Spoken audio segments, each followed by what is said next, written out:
रावेर लोकसभा मतदारसंघात राष्ट्रवादी शरद पवार गटाकडून प्रसिद्ध उद्योजक श्रीराम पाटील यांना उमेदवारी जाहीर करण्यात आली आहे। शरद पवार गटाकडून आज उर्वरित मतदारसंघातील उमेदवारांची यादी जाहीर करण्यात आली। या रावेर लोकसभा मतदारसंघातून श्रीराम पाटील यांच्या नावावर शिक्कामोर्तब झाला आहे।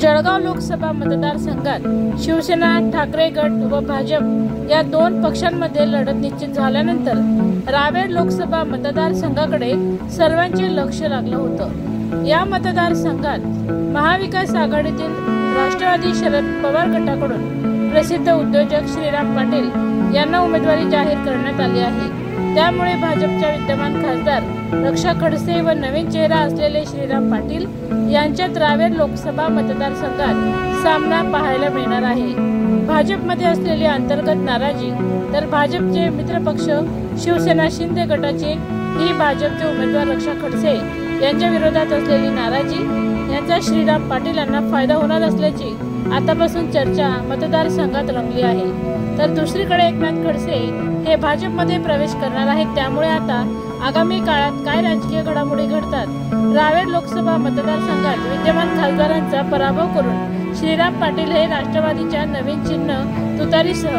इतिहास निर्माण करतात का, हे पाहणं महत्त्वाचं असणार आहे।